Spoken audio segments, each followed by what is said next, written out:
Some prisons have golden bars. Soraya Baptiste stood in the grand dining room of the Calloway mansion, watching crystal refract light across walls that cost more than most people earned in a lifetime. The chandelier above her head was imported from somewhere in Europe, a detail Vivienne mentioned at every dinner party, as if geography could make glass more valuable than the woman standing beneath it. Soraya held a silver tray laden with appetizers she had not been invited to taste, serving the very people who called themselves her family, while they discussed her as if she were furniture that failed to match the decor. "She really should learn to walk properly," Delphine said, not bothering to lower her voice. Thorne's sister sat across the table, her phone angled towards Soraya, recording another moment of humiliation to share with their social circle later. "All that clumping around like she's still working some event instead of living in one." Laughter rippled through the room. Polite and poisonous, Soraya moved to the next guest, her smile fixed in place, her hand steady despite the tremor in her chest. She had learned to perform this role with precision over 2 years of marriage, each day teaching her new lessons in survival. "Keep your spine straight. Never let them see you flinch. Breathe through the cuts until you can no longer feel them. Soraya, darling, you missed a spot." Vivienne gestured toward the table with one perfectly manicured finger, her smile sharp enough to draw blood. "We can't have crumbs at a Calloway dinner. What would people think? What would people think?" The family motto, the measuring stick by which every action was judged, every person evaluated. Soraya cleaned the invisible crumbs, while Vivienne continued her conversation about charity galas and foundation boards. Causes she supported to purchase goodwill rather than create change. Thorne sat at the head of the table where his father once presided, looking every bit the heir apparent in his tailored suit. He watched Soraya clear the table and said nothing. He always said nothing. The man who had pursued her with flowers and promises, who had sworn she was different from everyone else, who had made her believe love could bridge any divide, had evaporated the moment the wedding ended. What remained was this stranger wearing her husband's face, this hollow thing that looked through her like she was smoke. Easton, Thorne's younger brother, leaned back in his chair and gestured for Soraya to refill his wine. When she approached, he let his hand brush against her waist in a way that could be called accidental, if anyone bothered to care. "You know, Thorne, I have to admire your commitment to charity work. Most people just write checks." More laughter. Always more laughter. Soraya returned to the kitchen and set down the tray with hands that had finally started shaking. Through the doorway she could see them all, this family that had swallowed her whole and found her wanting. She pressed one hand against her stomach, against the secret growing there, against the life that had taken root during one rare night when Thorne had come to her room smelling of whiskey and loneliness. He had touched her like she mattered for those few hours, had whispered things that sounded almost like love, and then had retreated back into ice by morning, as if the night had never happened. 4 months. She had been carrying this secret for 4 months, terrified to speak it aloud because she knew exactly what would happen. Vivienne would insist on doctors who reported to the family. Delphine would make jokes about trailer park breeding. Easton would start calculating inheritance divisions. And Thorne would look at her with that same empty expression, as if she had committed some crime by daring to create a life with him. The baby fluttered, a sensation so small she might have imagined it. But it was real as the loneliness crushing her chest, as real as the marriage that had turned into a mausoleum. "Soraya!" Vivienne's voice cut through the kitchen. "We're waiting." She picked up the dessert tray and returned to the dining room, to the performance, to the slow death of everything she had once believed about love.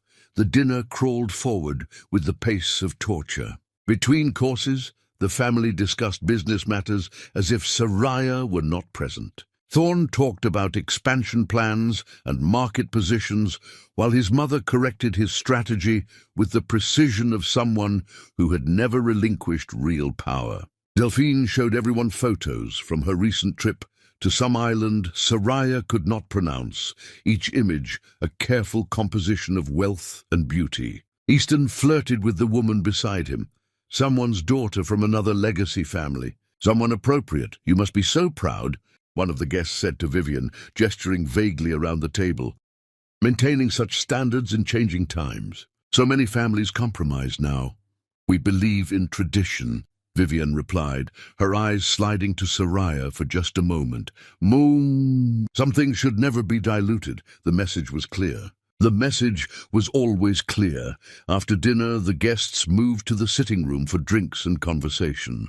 Soraya began clearing plates, stacking them carefully, focusing on the task, because focusing kept her from screaming. She felt him before she saw him, that particular static that filled the air when Thorn entered a room. She did not look up.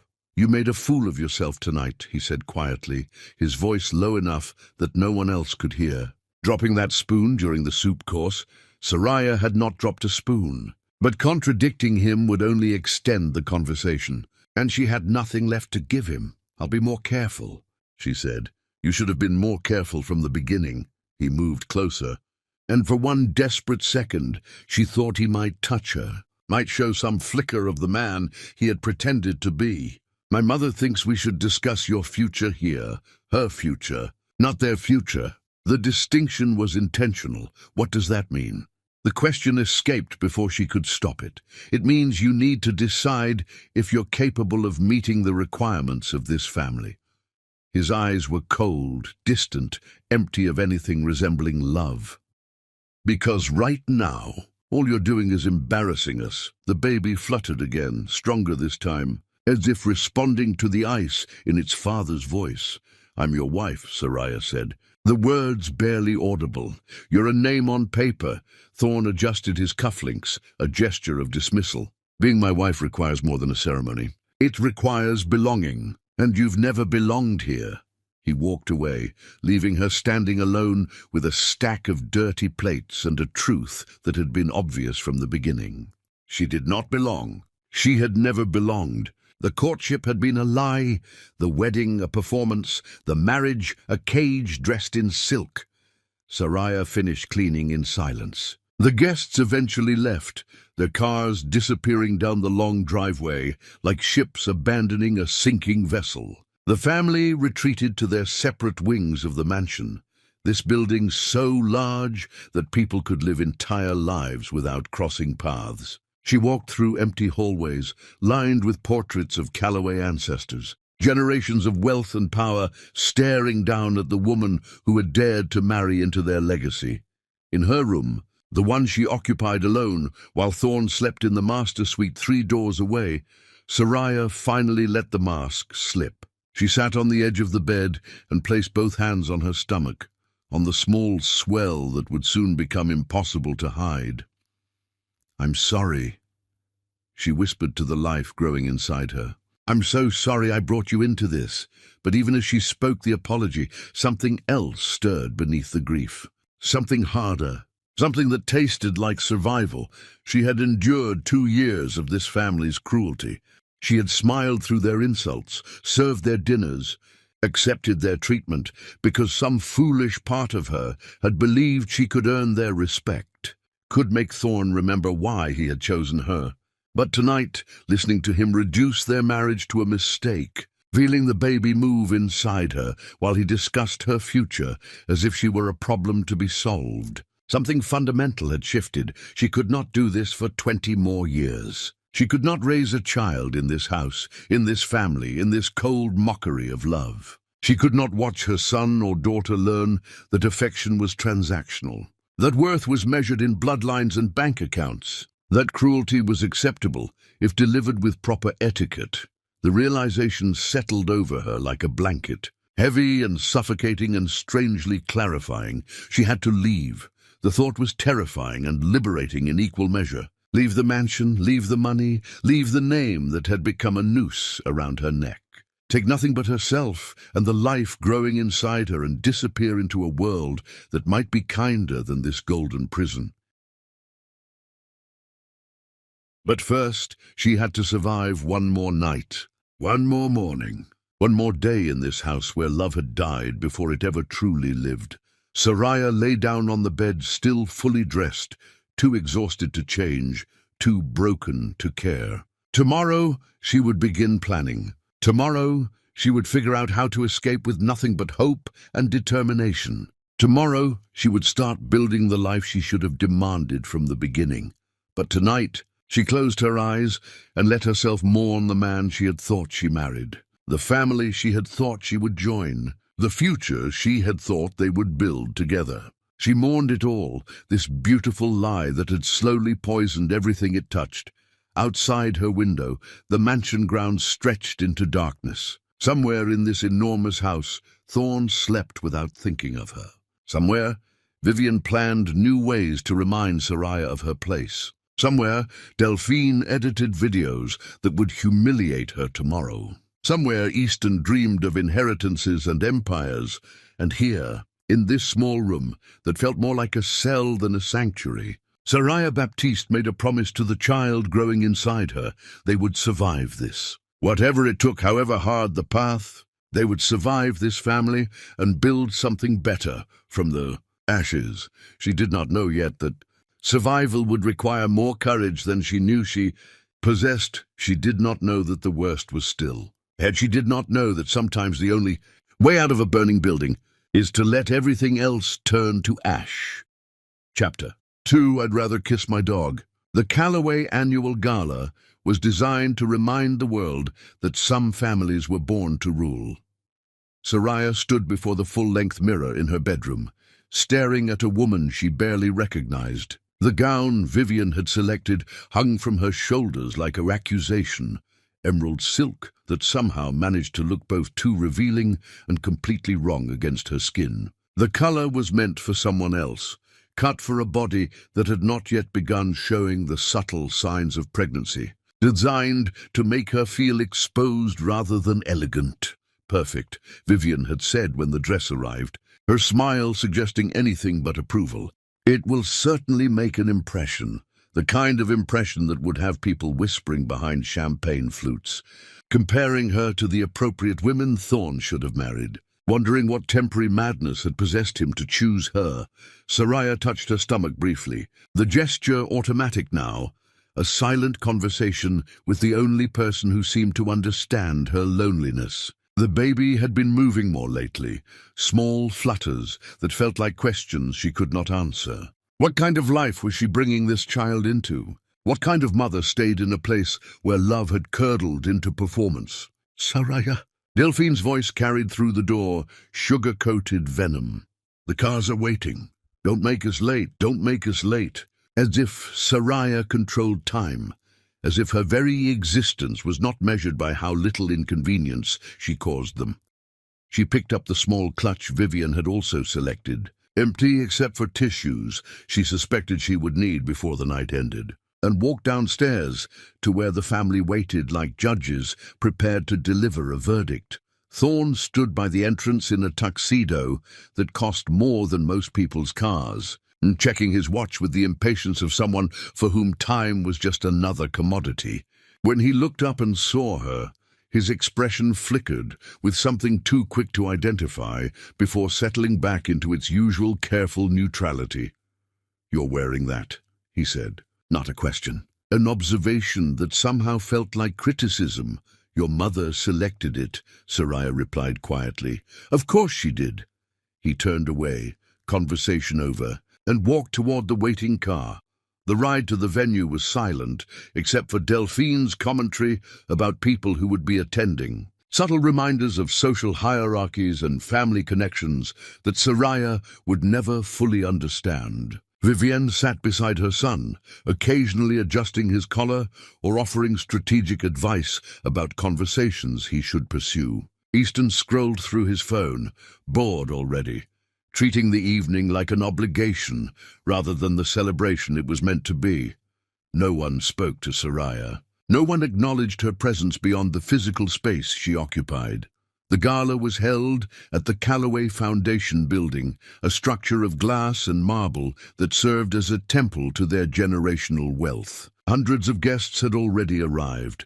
The city's elite gathered to worship at the altar of old money and older power. Women dripped in jewels that could fund schools.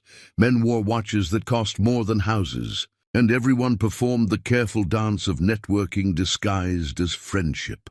"Remember to smile," Vivian whispered to Soraya as they entered. "And for God's sake, don't embarrass us." The evening unfolded like a play Soraya had not been given lines for. She stood beside Thorn during greetings, nodding politely, while people looked past her to address him. She smiled through introductions, where her name was forgotten before it was fully spoken. She endured conversations where she was discussed rather than included, spoken about in third person while standing right there. "Where did you find her again?" Someone's wife asked Thorn, loud enough for Soraya to hear. "A charity event," Thorn replied, the words somehow making Soraya herself sound like charity rather than someone working at one. Laughter rippled through their circle, polite and pointed. Delphine appeared at Soraya's elbow with a glass of champagne, pressing it into her hand despite the baby growing inside her. "You look like you need this," she said sweetly, then leaned closer. "Try not to spill it on yourself this time. The cameras are everywhere tonight." Soraya set the glass down on a passing tray untouched, her stomach churning with something beyond morning sickness. The evening dragged on with the particular cruelty of events designed to look glamorous while feeling endless. Dinner was served in the grand ballroom, courses arriving with choreographed precision, while speeches praised the Calloway family's commitment to community. Vivian spoke about legacy and responsibility, her words beautiful enough to disguise their emptiness. Thorn thanked everyone for their continued support, his speech polished and perfect, every word approved by his mother beforehand. Soraya sat beside him at the head table and wondered if anyone noticed she might as well have been invisible.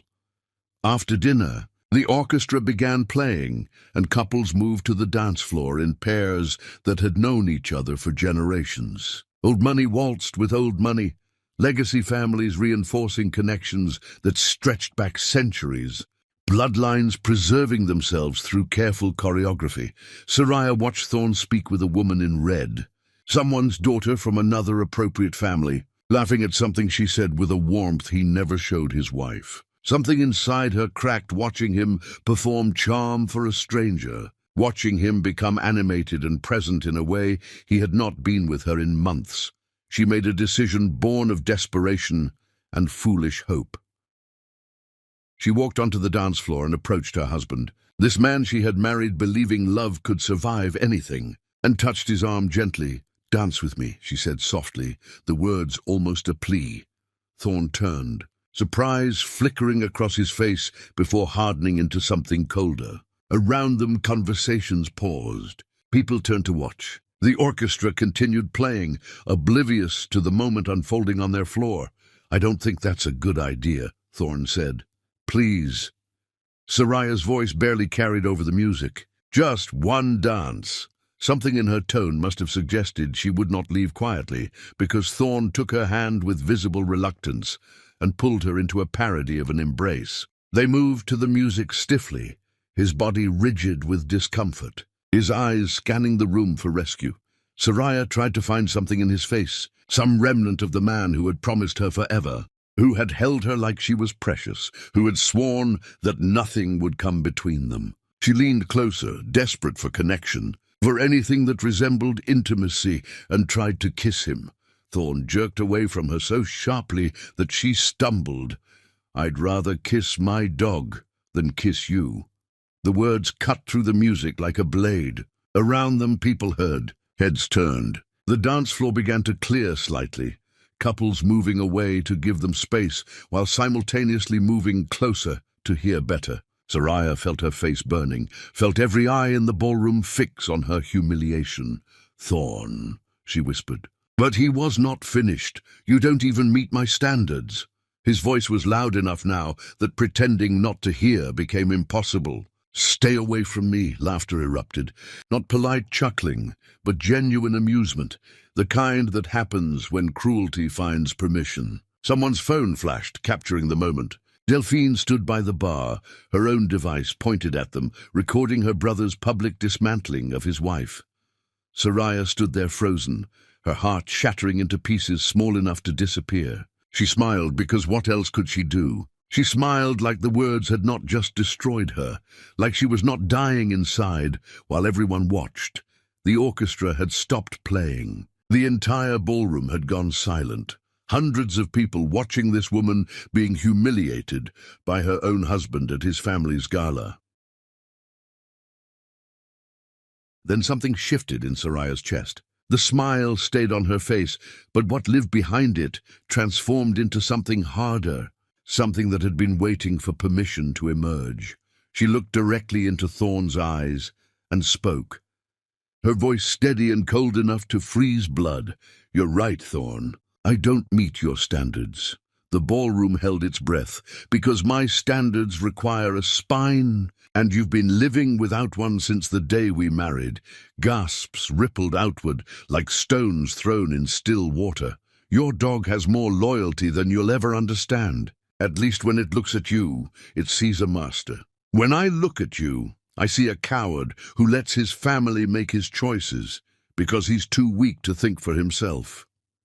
Vivian's face went white.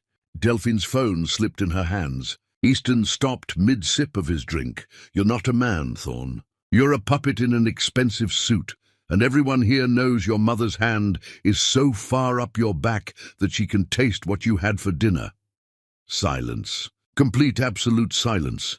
"Enjoy your dog," Soraya said, her voice carrying across the ballroom. "At least it has the excuse of being an animal." She turned and walked away, her head high, her spine straight, leaving Thorn standing alone on the dance floor with hundreds of people staring at him.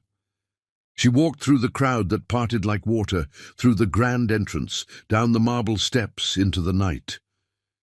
Behind her, she heard the chaos beginning. Voices rising, Vivienne's sharp commands, Delphine's excited chatter, the orchestra attempting to resume playing, to restore normalcy to a moment that had just shattered it completely. Soraya kept walking. She had no car, no ride arranged, no plan beyond getting as far from that building as possible. She walked in an emerald gown and heels that were not made for distance, walked until her feet bled and her body trembled with exhaustion and adrenaline. She walked until she could no longer hear the music.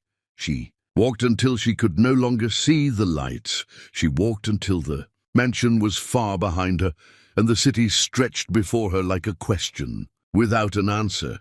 She walked until her legs finally gave out and she collapsed on a bench in a neighborhood she did not recognize. Her dress torn at the hem, her feet screaming, her heart empty of everything except the cold certainty that she could never go back.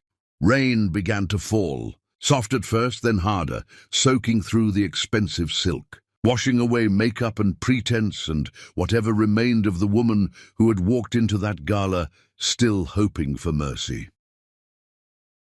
Soraya sat in the rain and laughed. Not happiness, but something wilder, something that tasted like freedom and terror in equal measure. She had finally said the truth out loud. She had finally let them see the rage they had spent 2 years creating, and now she had nowhere to go. The baby moved inside her, a flutter of life in the midst of destruction, and Soraya placed both hands over her stomach. "Just you and me now," she whispered into the rain. "We'll figure this out, somehow, but first she had to survive the night. First, she had to find shelter before the storm got worse. First, she had to learn how to stand after falling so far." The rain fell harder, and Soraya let it, because washing away the past seemed like the only way forward. Chapter 3. The Final Accusation. Dawn came cold and grey, the kind of morning that looked like punishment. Soraya sat on the bench where exhaustion had finally claimed her, her body aching from a night spent in wet clothes and terror. The rain had stopped sometime before sunrise, leaving the world damp and shivering. Her dress, that ridiculous emerald silk Vivian had selected to humiliate her, clung to her skin like shame-made fabric. Her feet were raw and bleeding from walking in heels, meant for ballrooms rather than escape. She needed to return to the mansion, not because she wanted to, but because everything she owned existed inside those walls. Her documents, her few personal belongings, the small amount of money she had hidden away from the allowance Thorn occasionally remembered to provide. She needed those things if she was going to disappear properly, if she was going to build any kind of life for herself and the baby. The baby. She placed one hand over her stomach, over the small swell that would soon become impossible to hide. Whatever happened next, she would protect this life. She would not let the Callaways use her child as another weapon, another tool to maintain control. A taxi finally stopped when she flagged it down, the driver's expression shifting from curiosity to pity when he saw her ruined dress and bare feet. She had lost the heels somewhere during her walk, left them behind like glass slippers that had failed to make her a princess. "Rough night?" he asked. "The roughest," Soraya replied, and gave him the mansion's address. The ride passed in silence. The driver occasionally glanced at her in the rearview mirror, but mercifully said nothing. Soraya watched the city transform from the neighborhoods where real people lived into the enclaves, where the wealthy hid from reality behind gates and guards. The mansion appeared through the morning mist like a mausoleum, all that stone and glass looking more like a tomb than a home.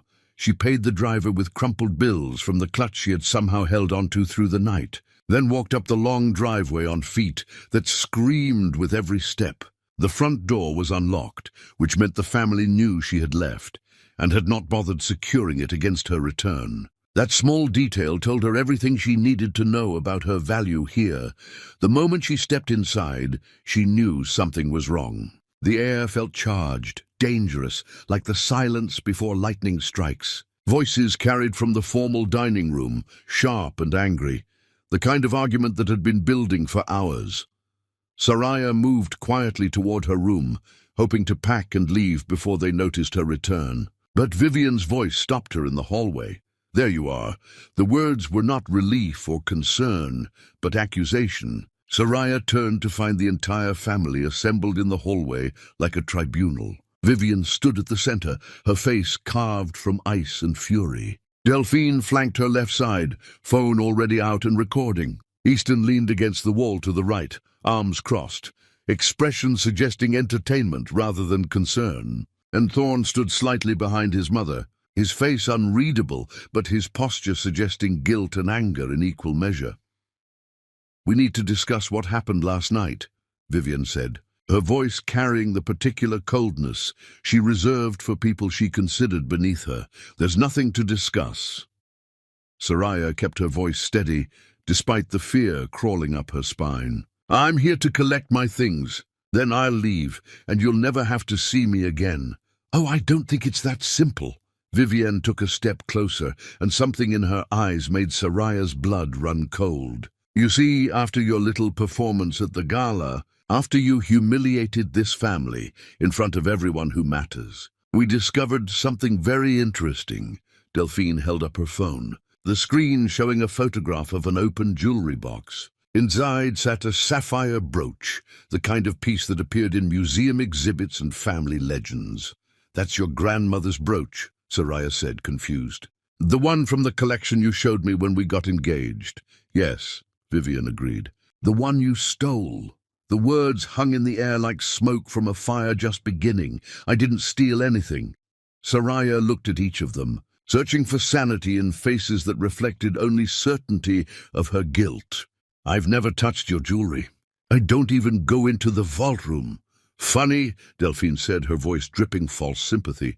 "Because I found this in your dresser drawer this morning, tucked under your clothes like you were hiding it. That's impossible." Soraya's voice rose, despite her attempts to stay calm. "I didn't take it. Why would I take it? I've been trying to leave, not steal from you.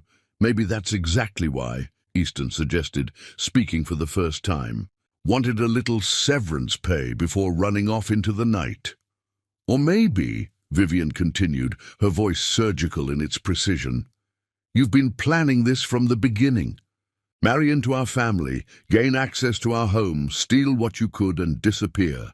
It would explain why you made such a scene last night. Create drama, deflect attention, then slip away with our valuables.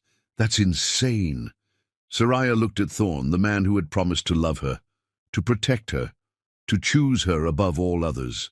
Tell them I would never do this. Thorn met her eyes for just a moment before looking away, and in that gesture, Soraya saw her entire future collapse.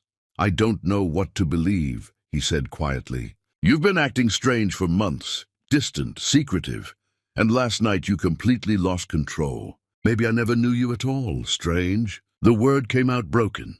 I've been acting strange? Thorn, your family has treated me like a servant for 2 years. Your mother makes me serve at dinners while your friends laugh. Your sister films my mistakes to share with your social circle.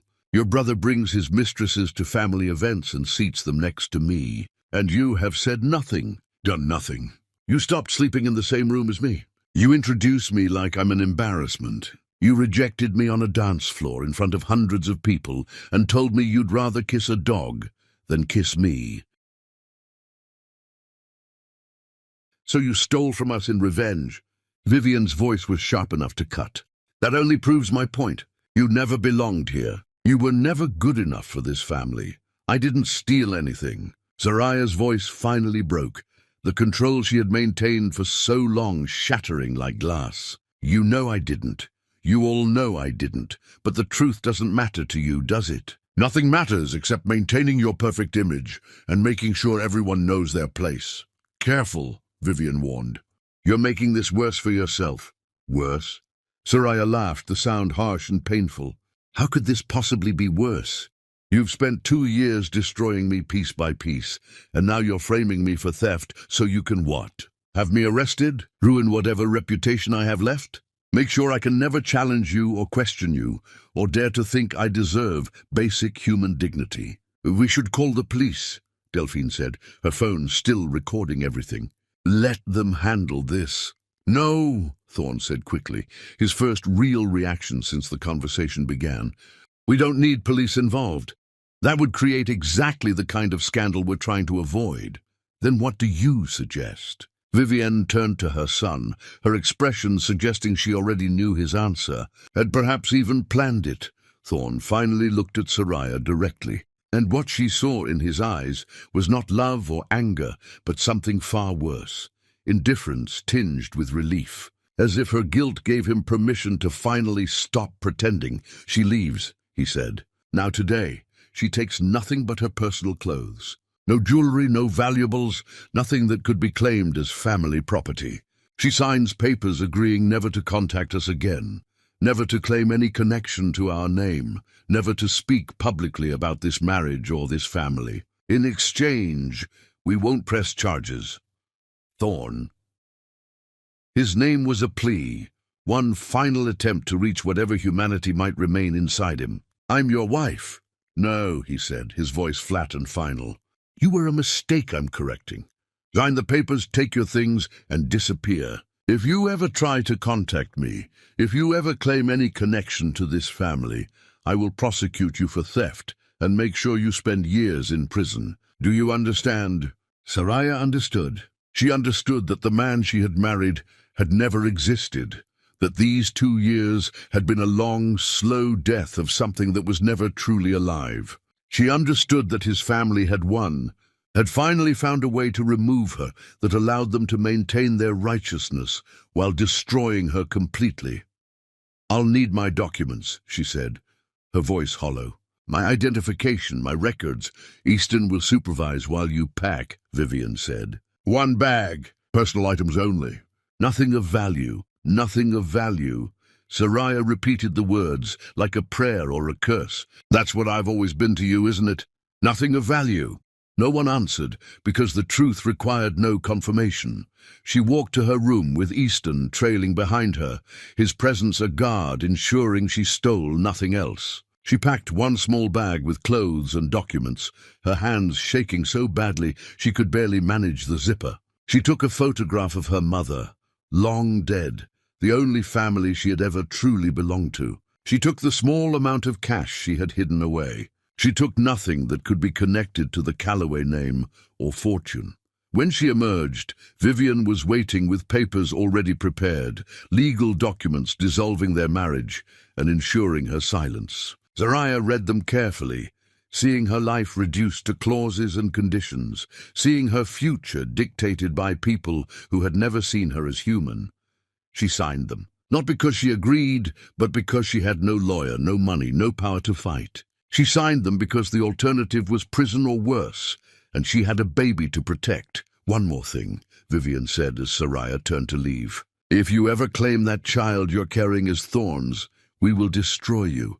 We will prove you were sleeping with other men. We will paint you as a liar and a whore who tried to trap our family. Do you understand?" Soraya's hand moved instinctively to her stomach, protective, terrified. "How did you— Please!" Vivian's smile was vicious. "You think I don't recognize pregnancy when I see it? You think I haven't been watching you? That child is not a Calloway. It never will be. And if you ever try to claim otherwise, you'll learn exactly how ruthless this family can be when protecting what's ours." "It's not yours to protect," Soraya whispered. "This baby is mine. Only mine." Finally, something we agree on. Vivian gestured toward the door. "Get out. And if I ever see you again, I'll make you wish you'd stayed wherever people like you belong."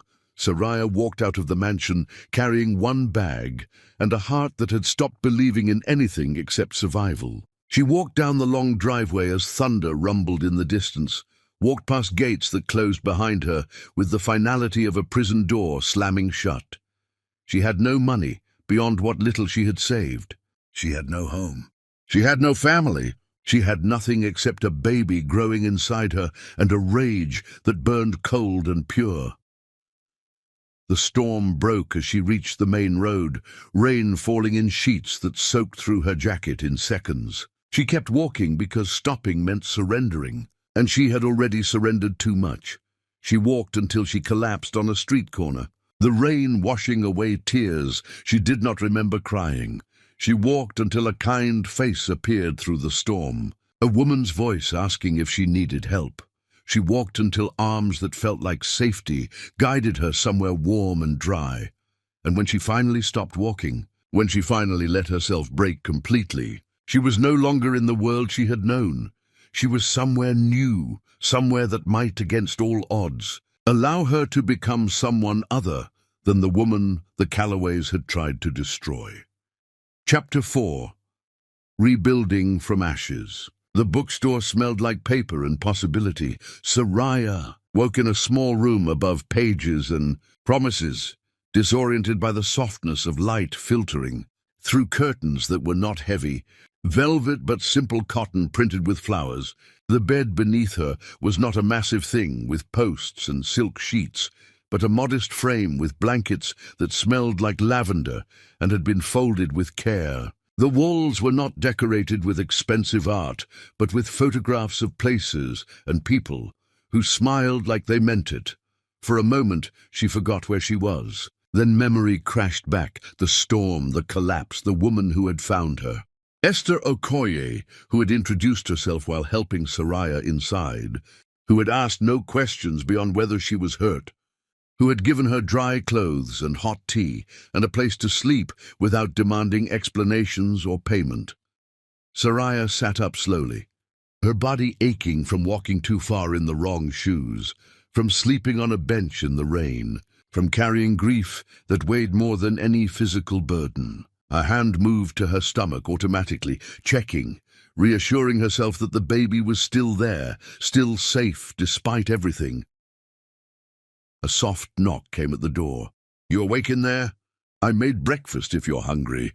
Esther's voice carried warmth without expectation, an offer that required no performance in return. Soraya stood on unsteady legs and opened the door to find a woman whose face was lined with years, but whose eyes held the kind of strength that came from surviving and choosing kindness anyway. "How are you feeling?" Esther asked. "Alive," Soraya replied, because it was the only honest answer. "That's a good start." Esther gestured toward a small kitchen table set with eggs and toast. Food so simple, it made Soraya want to cry after years of elaborate meals that had tasted like obligations. "Sit, eat, then we'll talk if you want to, or we won't if you don't." They sat in silence while Soraya ate, the food plain but prepared with care. each bite reminding her that nourishment could be an act of love rather than a display of wealth. Esther read a newspaper, giving Soraya space without abandoning her, presence without pressure.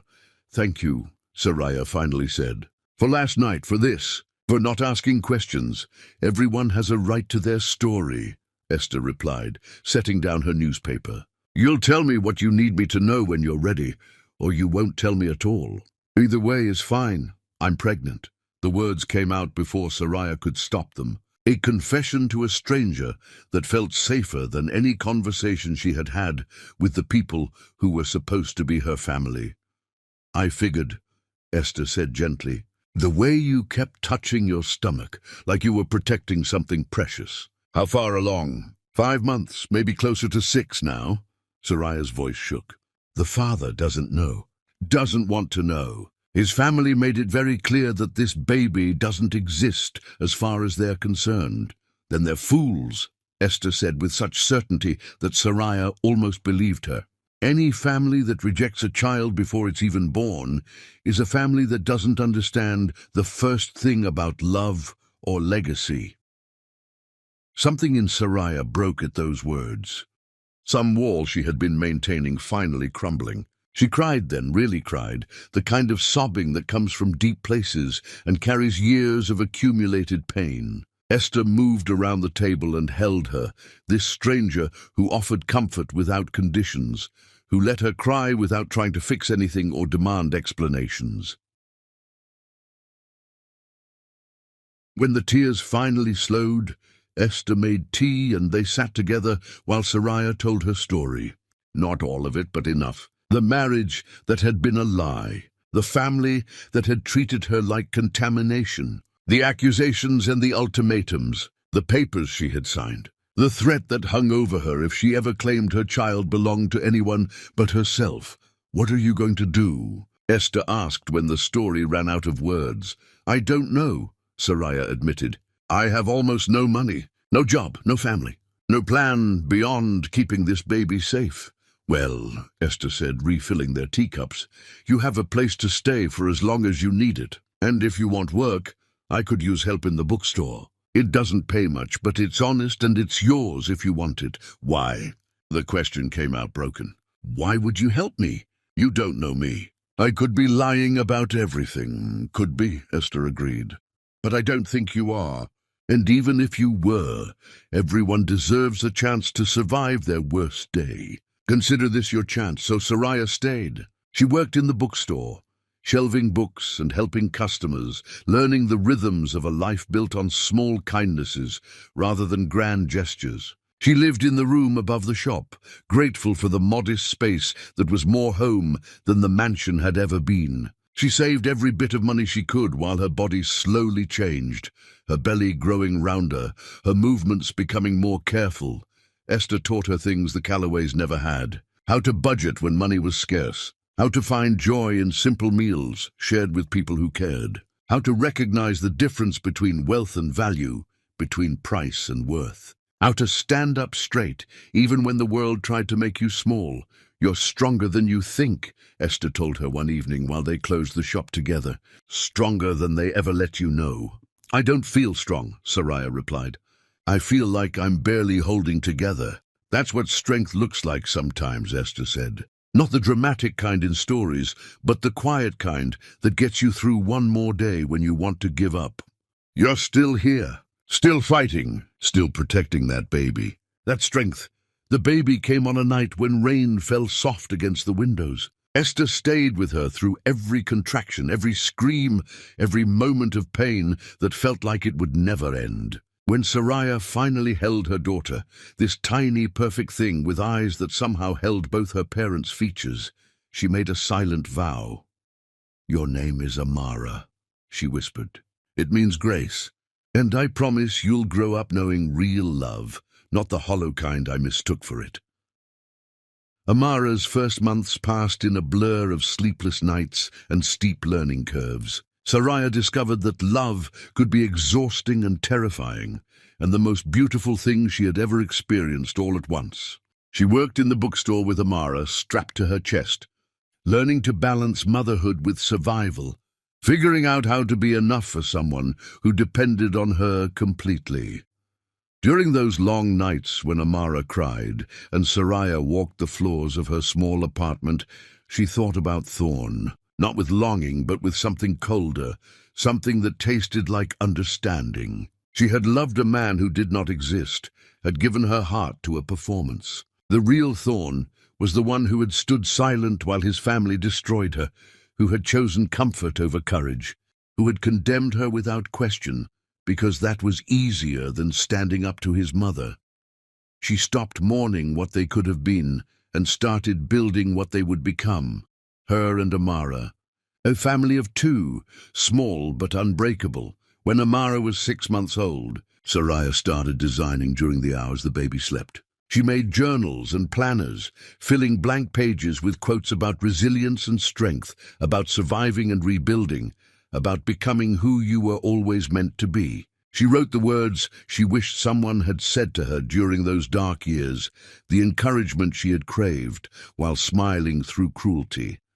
Esther helped her photograph them. They posted them online through a simple website they built together, calling the collection Baptiste Designs. The name felt like reclaiming something, like taking back the identity the Callaways had tried to erase. The first sale came from a woman across the country who wrote a message saying the journal made her cry, because it felt like someone finally understood. The second came from someone who said the quotes helped her leave an abusive relationship. The third, fourth, and fifth came faster than Soraya expected. Women finding her work and seeing themselves in the words she had written. "You're touching something real," Esther said, watching orders come in. "You're not just selling products. You're giving people permission to survive." Soraya worked harder then, designing through exhaustion, creating beauty from pain, transforming her worst experiences into tools that helped others. She hired a seamstress from the neighborhood to help with production. She found a printer who gave her fair prices. She slowly, painstakingly built something that was hers. 2 years passed. Then 3. Amara grew from infant to toddler, her laugh filling the apartment that had become home. Baptiste Designs grew from a side project into something real, something that paid bills and employed people and made a difference. Soraya moved into a small house with a yard where Amara could play. Nothing like the mansion, but infinitely warmer. She never spoke about the Callaways. When people asked about Amara's father, she said simply that it was not relevant, that they were doing fine on their own. When old acquaintances from her married life occasionally spotted her, she smiled politely and moved on, refusing to engage with a world that had rejected her. Some nights, after Amara was asleep and the house was quiet, Soraya looked at herself in the mirror and barely recognized the woman staring back. Not because she looked so different, though she did, but because the person she had become bore almost no resemblance to the woman who had walked out of that mansion broken and terrified. She had survived. More than survived. She had built a life from nothing, had raised a daughter in love, had created something meaningful from the ashes of her worst days. And somewhere across the city, in a world she no longer belonged to, Thorn Calloway was learning what it meant to fall, but that was his story to live. Hers was just beginning. Chapter 5. When Empires Fall. The first crack appeared on a Tuesday morning when the auditors arrived unannounced. Thorn sat in his father's old office, the room still carrying the scent of expensive cigars and older money, when his assistant's panicked knock interrupted his review of quarterly reports that had been looking increasingly concerning. Federal investigators wanted access to company records going back decades, something about irregularities that required immediate attention. Irregularities was a polite word for the kind of problems that ended dynasties. His father had died without warning, a heart that finally gave out from carrying too much weight and too little conscience. The funeral had been elaborate and empty, hundreds of people paying respects to a man they had feared more than loved. And then Thorn had inherited everything, the company, the debts, the secrets buried in filing cabinets that were never meant to be opened. Now those secrets were flooding out like poison from a punctured wound. The investigation, revealed layers of financial misconduct, stretching back to his grandfather's era. Money laundered through shell corporations, employees cheated out of pensions, environmental damages hidden behind legal maneuvering, tax fraud sophisticated enough to have avoided detection for generations, but not sophisticated enough to survive modern scrutiny. Everything the Callaway Empire had been built on turned out to be as hollow as the man who had created it. Thorne tried to contain the damage. He hired the best lawyers, the most expensive consultants, the crisis management teams that other wealthy families whispered about. But the tide was too strong, the rot too deep, and he was drowning in responsibilities he had never been trained to handle. His father had raised him to look powerful, not to actually be powerful. There was a difference, and that difference was destroying everything. Within months, the lawsuits began.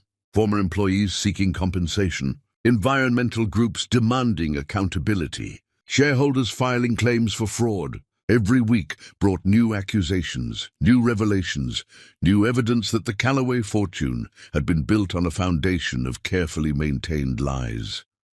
The mansion went up for sale first. The place Thorne had grown up in, where generations of his family had lived and ruled, was seized by creditors and auctioned off to strangers who would fill it with their own memories. He watched from a distance as moving trucks carried away furniture that had been in the family for centuries, art that had hung on walls since before he was born, the physical evidence of legacy being scattered like leaves in wind. Vivian blamed him for all of it. She called daily from her apartment, smaller than anything she had ever tolerated, and listed his failures with the precision of someone who had been cataloguing them for years. "Your father would be ashamed," she said repeatedly, as if shame could be inherited like eye color or wealth. "He built this empire and you destroyed it in months." "He built it on fraud," Thorne replied once, tired of the accusations. "Everything we had was stolen or hidden or constructed on lies." "That's how empires are built," Vivian snapped.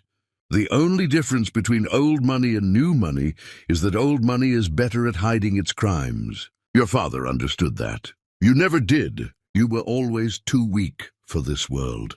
Weak.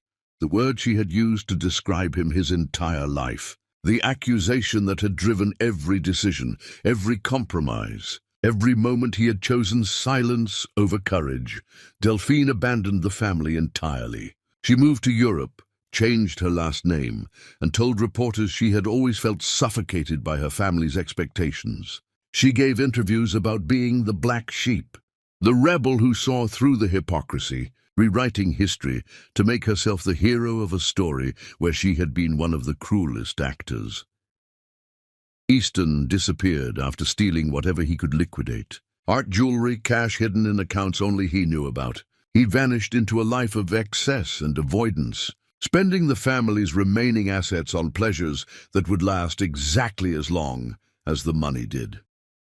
Thorne was left alone to manage the collapse, to sign the papers that dissolved the company, to watch everything his family had built for generations crumble into dust and legal judgments. The social circle that had once worshipped the Callaway name now treated him like a cautionary tale. Invitations stopped arriving. Former friends crossed streets to avoid him. Business associates, who had once sought his approval, now spoke to him with barely concealed contempt or ignored him entirely. He took a job at a mid-level company, doing work that was beneath what he had been raised to expect. His boss was a woman named Patricia, who remembered exactly how Callaway Industries had treated its lower-level employees, and she made sure Thorne understood his new position with painful clarity. "You're not special here," she told him on his first day. "You're just another person trying to earn a living. Do your work, meet your deadlines, and maybe you'll keep this job." His colleagues mocked him openly. "How's it feel to be one of the regular people?" someone asked during lunch break. "Must be quite a change from having servants do everything for you." Thorne ate his lunch in silence, tasting humiliation with every bite of food from a grocery store rather than a private chef. He moved into a small apartment in a neighborhood he once would have considered dangerous or at least beneath him. The walls were thin enough to hear neighbors arguing. The plumbing made noises that suggested imminent failure. The view from his window showed parking lots and street signs rather than manicured gardens and distant horizons. Every morning, he woke up in this small space and remembered the mansion, the staff, the luxury that had been so easy to take for granted. Every evening he returned from work exhausted and underpaid, understanding for the first time what most people had always known, that survival required constant effort, that comfort was a privilege, that respect had to be earned rather than inherited. His mother called less frequently as the months passed, each conversation shorter and more bitter than the last. She blamed him for her reduced circumstances, for the apartment instead of the mansion, for the loss of status that hurt her more than any financial damage ever could. "You should have fought harder," she said. "You should have been ruthless. You should have done whatever it took to protect this family," like framing an innocent woman for theft. The words came out before Thorne could stop them, months of suppressed guilt finding a voice. Silence on the other end of the line, heavy and dangerous.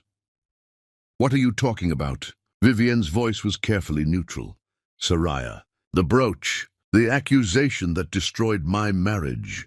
Thorne's hands shook as he spoke words he had been avoiding for years. "Did you plant it in her belongings?" More silence. "Then that woman was poison. I did what needed to be done to protect you from making a catastrophic mistake permanent." "She was my wife."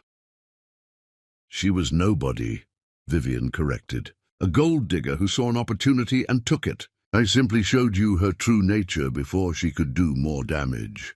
"She was innocent," Thorne's voice broke.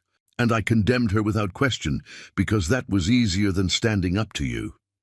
"If you had stood up to me," Vivian said coldly, "perhaps you would have been strong enough to save this family when it mattered. But you weren't. You're weak, Thorne. You always have been. And weakness is why we lost everything." She hung up, and Thorne sat alone in his small apartment, understanding that his mother had just confirmed what he had suspected for years. Soraya had been innocent. Everything that followed had been built on a lie he had chosen to believe because the alternative required courage he did not possess.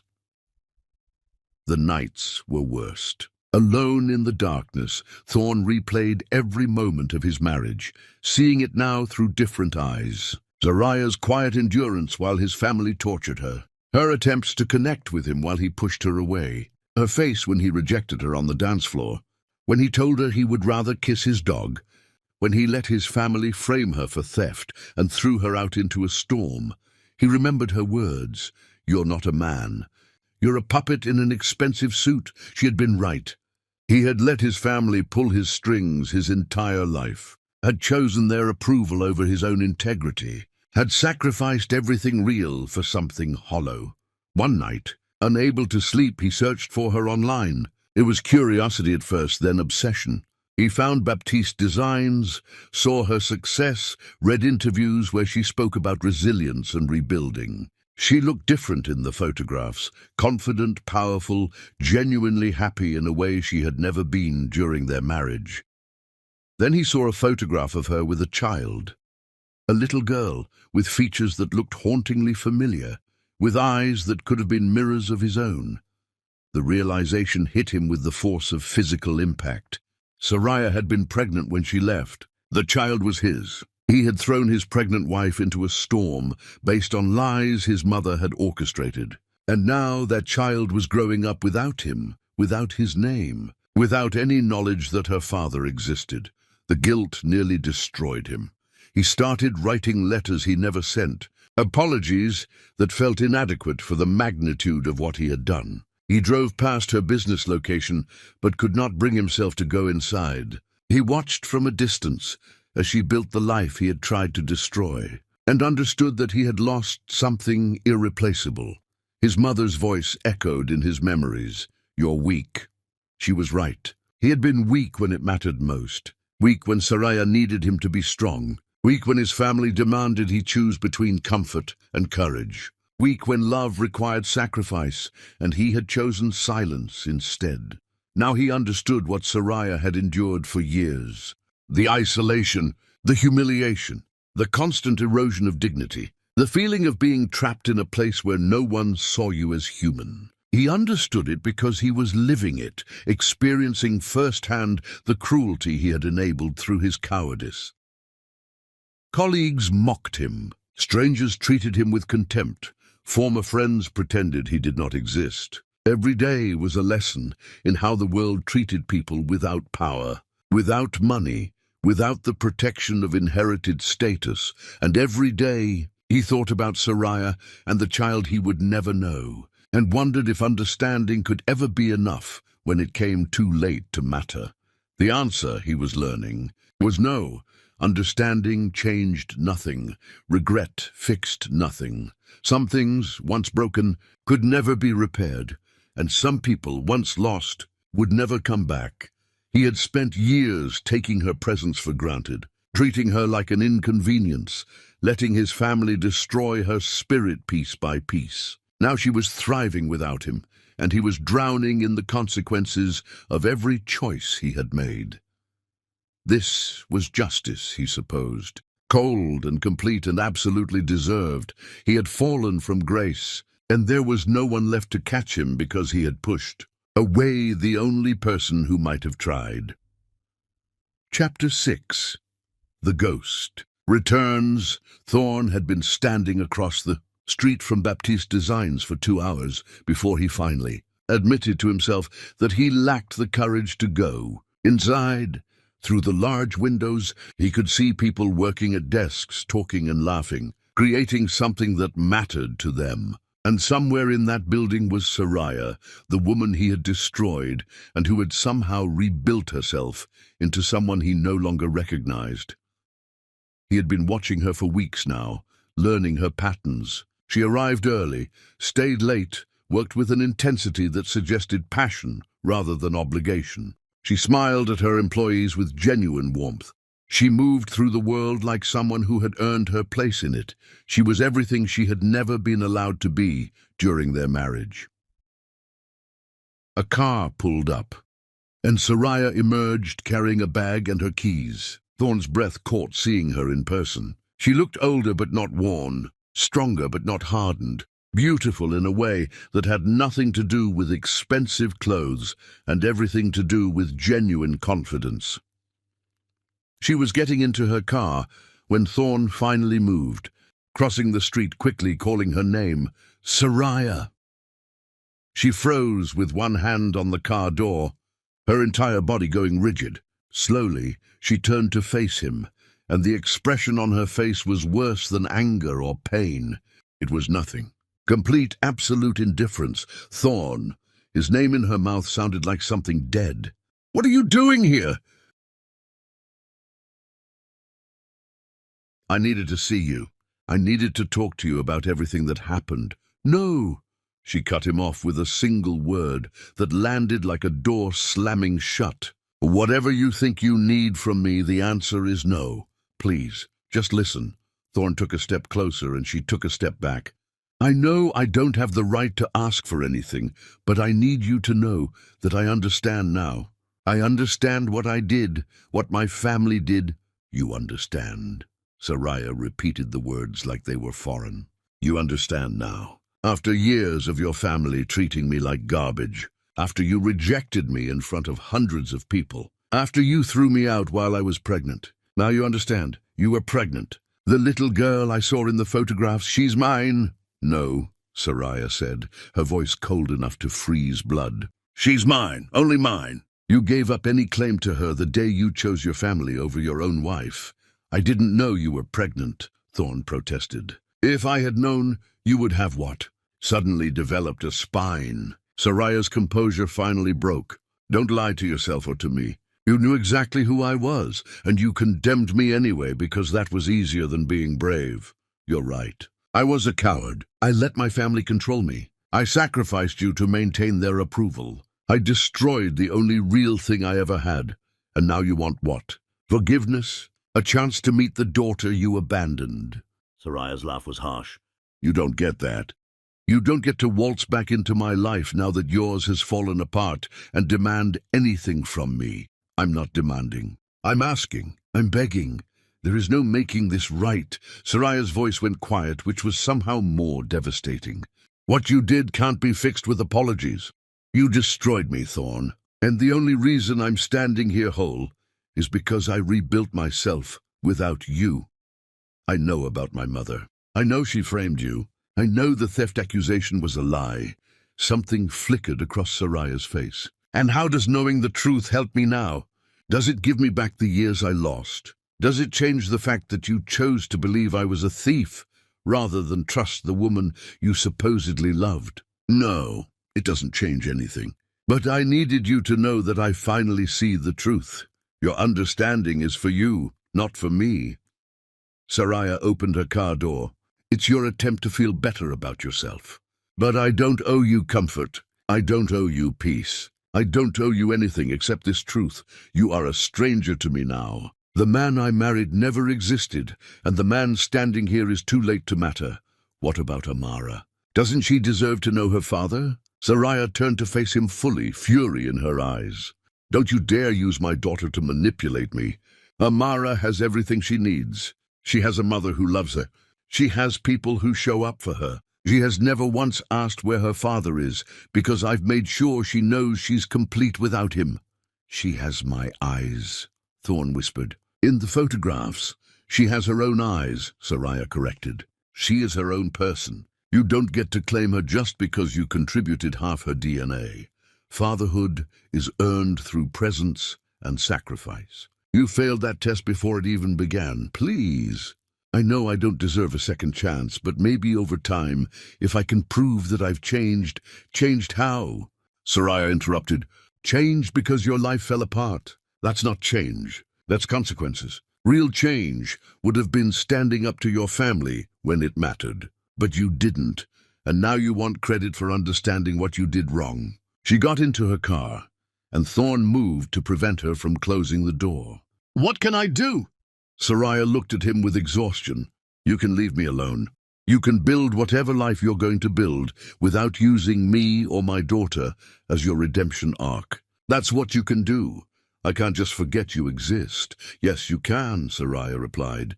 You did it just fine when you threw me out. You're good at forgetting people who inconvenience you. Just do it one more time.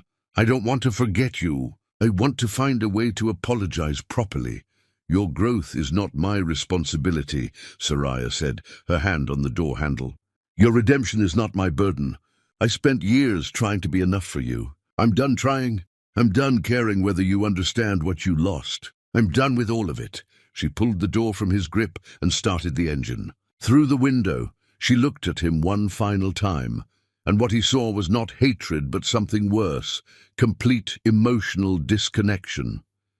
Goodbye, Thorn. Don't contact me again. Don't show up at my business. If you ever actually loved me, you'll respect this boundary and let me go. She drove away, leaving him standing alone on the street with everything he wanted to say dying in his throat. His phone rang. His mother's name appeared. Thorn answered without thinking. I heard you've been stalking your ex-wife, Vivian said. People are talking. It's embarrassing. She's not my ex-wife. She's the woman I destroyed because I was too weak to stand up to you. Don't be dramatic. I did what was necessary to protect this family. We never had anything real, Thorn said, something in him finally breaking free. We had money and status built on lies and cruelty. That's what Father taught me. That's what you perfected. And I'm finally understanding that everything we lost was never worth having. That woman has poisoned your mind, even from a distance. She didn't poison my mind, Thorn said quietly. She showed me what real strength looks like. She survived everything we did to her and built something meaningful. Meanwhile, we fell apart the moment our lies caught up with us. If you keep talking like this, I'll know you've completely lost your mind. Maybe I have, Thorn replied. Or maybe I'm finally finding it. He hung up on his mother for the first time in his life and felt something shift inside him. Not redemption or absolution, But the smallest beginning of understanding that changing himself was not about earning Soraya's forgiveness, but about refusing to be the man he had been. It was too late to fix what he had broken, too late to reclaim what he had lost, too late to be the father Amara deserved, but maybe it was not too late to become someone different than the coward who had destroyed everything real because he was afraid of what choosing love might cost. The journey would be long. The destination might not include forgiveness. But for the first time since his world collapsed, Thorn understood that some paths were worth walking, even if they led nowhere except toward becoming less of a monster than you used to be. Chapter 7. The poison spread. Soraya knew something was wrong when her business partner walked into her office with a face that suggested disaster. "We need to talk," Marcus said, closing the door behind him. He had been with Baptiste Designs from almost the beginning. His worry made her stomach clench with familiar dread. "What happened?" Soraya asked, already knowing the answer would involve Thorn somehow. The Harrison Group pulled out of the expansion funding. They sent a formal letter saying they're concerned about potential scandals associated with the company's leadership. "Someone's been spreading information about your past, about your connection to the Calloway family, about accusations of theft that were never formally resolved." The room tilted slightly. Soraya gripped the edge of her desk. She had spent years building Baptiste Designs, years creating something clean and honest, years putting distance between herself and the family that had tried to destroy her. And now Thorn's guilt was becoming as destructive as his cruelty had been. "It's him," she said. "It has to be him. Why would he sabotage your business?" "He's not trying to sabotage. He's just so focused on forcing his way back into my life that he doesn't care what damage he causes. He's been showing up places I go, asking people about me. And in the process, he's dredging up a past I worked very hard to leave behind." Her phone buzzed with a message from another contact, someone she had been courting for a potential partnership. The message was polite but clear. They needed to postpone their meeting indefinitely. Concerns about reputation, nothing personal, just business. Soraya read the message twice before setting down her phone with hands that shook. This was exactly what the Calloways had always done. Positioned themselves as victims, while the actual damage happened to everyone around them. "What are you going to do?" Marcus asked. "I'm going to end this," Soraya replied, standing up. "I'm going to make sure he understands that his guilt is not my problem, and his presence in my life, even from a distance, is not acceptable." She found Thorn's address through mutual acquaintances. The apartment building was modest, nothing like the mansion, but not poverty either. She buzzed his unit repeatedly until he answered. "It's Soraya. We need to talk now." The door unlocked. She climbed the stairs, her fury building with each step. When Thorn opened his apartment door, she saw the hope in his eyes and wanted to extinguish it permanently. "Soraya, Shut up," she cut him off, pushing past him. "You don't get to speak until I'm finished." Thorn nodded, closing the door quietly. "You need to stop," Soraya said, her voice cold and controlled. "You need to stop showing up places I go. You need to stop asking people about me. You need to stop trying to force your way back into my life because your guilt is eating you alive. I was just trying to understand where you've been." "You never try to hurt me. That's the problem. You just think about what you want, what you need, what would make you feel better. You don't consider for even a moment what your actions cost the people around you. What are you talking about? I just lost a major funding opportunity because someone's been spreading information about my connection to your family, about the theft accusation, about scandals that supposedly follow me around." Soraya's voice rose. "Business partners are pulling away. My reputation, which I spent years building from nothing, is being destroyed because you can't let go of your guilt. I didn't tell anyone about the theft," Thorn said quickly. "You don't have to tell them directly. You just have to ask questions. You just have to show interest. You reconnect with people who remember the Calloway scandals, and suddenly everyone's talking about me again." Suddenly everyone's wondering if there's truth to old rumors. Thorne's face went pale. I didn't think about that. To what? To apologize? To meet the daughter you abandoned, Soraya demanded. Let me be very clear. Your redemption is not worth destroying what I've built. Your need to feel better about yourself is not worth more than my daughter's stability. Your guilt is not my responsibility to absolve. I know that. But I can't just forget you exist. I can't just pretend I don't have a daughter somewhere. Yes, you can, Soraya said, her voice dropping to something colder than anger. You did it perfectly when you threw me out. You're excellent at forgetting people who complicate your life. Just do it one more time and stay away from me. What if I can't? Then you're the same coward you always were, just wearing different clothes. She moved toward the door. You want to know what real courage looks like? Real courage is leaving someone alone when they ask you to, even when it hurts. Real courage is respecting boundaries. Real courage is accepting that some things you broke can't be fixed, and some people you hurt will never forgive. I'm trying to be better. Then be better somewhere, far away from me. Soraya opened the door, then turned back. You know what the worst part is? I spent years thinking about what I would say if I ever saw you again. I imagined telling you exactly how much you hurt me. And now that you're here, now that you're finally sorry, I realize I don't care anymore. Your understanding doesn't heal me. Your apology doesn't undo the damage. Your regret doesn't give me back the years I lost. Then what do you want from me? I want nothing from you, Soraya replied. That's the point you keep missing. I don't need your apology. I don't need to witness your transformation. I need you to disappear from my life completely. And if I can't? What if I need to be part of my daughter's life? Soraya looked at him with ice in her eyes. Then I will get a restraining order. I will make sure everyone knows exactly what kind of man you are. I will tell Amara about you when she's old enough, and I will make sure she knows exactly why her father wasn't there, that he chose comfort over courage. Is that what you want? The threat hung in the air between them, real and sharp. You really hate me that much? He asked quietly. I don't hate you at all, Soraya replied, and the truth of it was more devastating. You're just irrelevant to me now.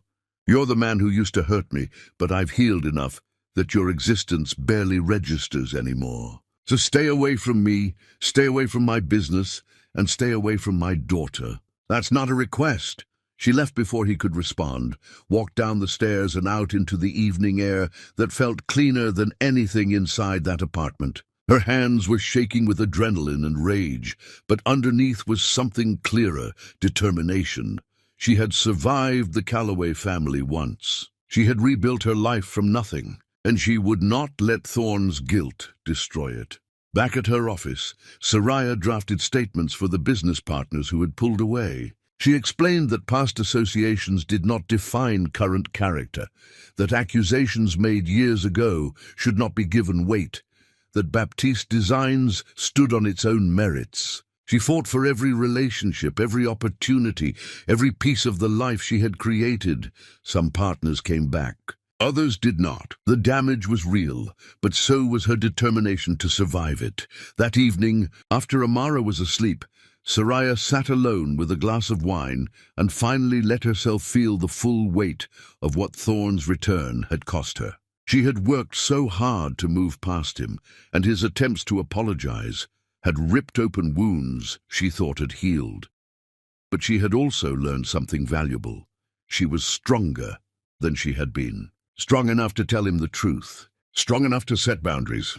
Strong enough to protect what mattered. Thorne's guilt was his burden to carry, not hers. His redemption was his journey to walk, not hers to facilitate. And if he truly wanted to become a better man, he could start by respecting her boundaries and leaving her alone.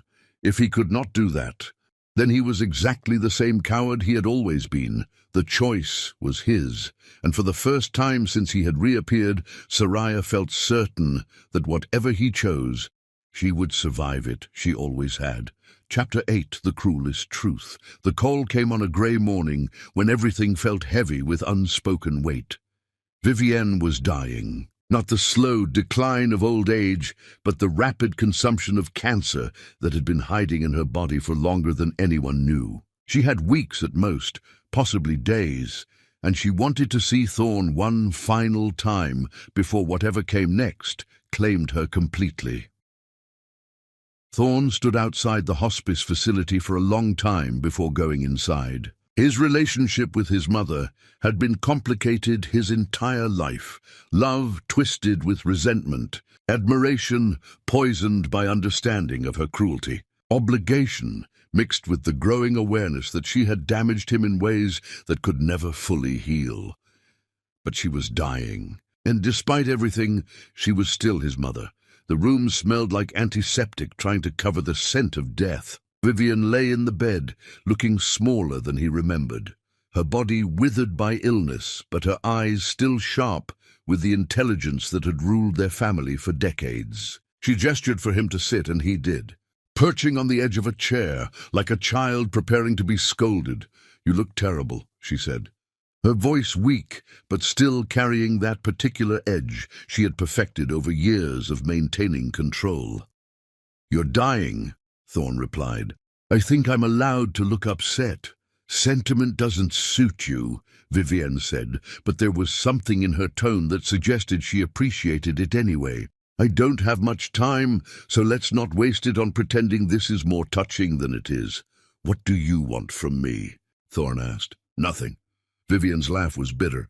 "For the first time in my life, I want absolutely nothing from you. Everything I built, everything I fought to protect, it's all gone. There's nothing left to want." They sat in silence for a moment, the weight of a lifetime of complicated love filling the space between them. Machines beeped steadily, marking time running out, moments disappearing into an ending that felt both inevitable and wrong. "Do you remember Soraya?" And the question came out before Thorn could stop it, compulsive, driven by guilt that had been eating him alive for years. "Your mistake?" Vivian's eyes opened wider. "Of course I remember her. Hard to forget someone who caused so much disruption." "She didn't cause the disruption," Thorn said quietly. "We did, you did, I did. She just existed, and that was enough for us to destroy her." Dramatic as ever. Vivian shifted in the bed, pain flashing across her face. "She was a gold digger who saw an opportunity. I simply protected you from making a permanent mistake by framing her for theft." The words came out sharper than intended. By planting the brooch in her belongings and then accusing her of stealing it. Silence fell like a stone. Vivian's face went carefully blank, the same expression she wore when negotiations went in unexpected directions. "I don't know what you're talking about." "Yes, you do." Thorn leaned forward, years of suspicion finally crystallizing into certainty. "You knew she was innocent. You planted that brooch because you needed an excuse to remove her from my life, and theft was the perfect accusation. It made her look guilty. It gave me permission to throw her out. It ensured she could never come back." Vivian was silent for a long moment, her breathing labored, her eyes fixed on some point beyond the room. When she finally spoke, her voice carried no apology, no regret, only cold calculation. "Yes, I planted it." The admission hung in the air, like poison gas. Thorn had suspected, had almost known, but hearing her confirm it destroyed something fundamental inside him. "Why?" he asked, though he already knew the answer. "Because she was changing you," Vivian said simply.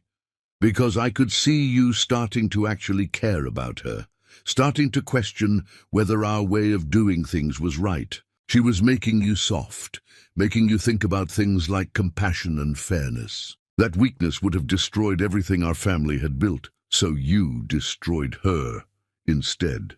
Thorn's voice was hollow. "You framed an innocent woman for theft, threw her out, and threatened her if she ever came back. And you did it all to protect what? A family fortune built on lies. A legacy that collapsed anyway the moment it faced scrutiny." "I did it to protect you," Vivian corrected. "To protect our name, our standing, everything that mattered. That woman was nobody. She came from nothing. She brought nothing to our family except complications. Removing her was simply pruning dead weight." "She was my wife," Thorn said, his voice breaking. "She was pregnant with my child when you threw her out into a storm. And I believed your lies because I was too much of a coward to question you. Something flickered across Vivian's face then, something that might have been surprise. Pregnant? She never said, because she knew what you would do, Thorn interrupted. She knew you would use it against her, would force her to terminate or use the baby as leverage. So she left and raised my daughter alone, while I did nothing, believed nothing, questioned nothing. Because questioning you would have required courage I didn't possess. Vivian was quiet for a long moment, her breathing becoming more labored. Did she keep it? The baby. Her name is Amara, Thorn said.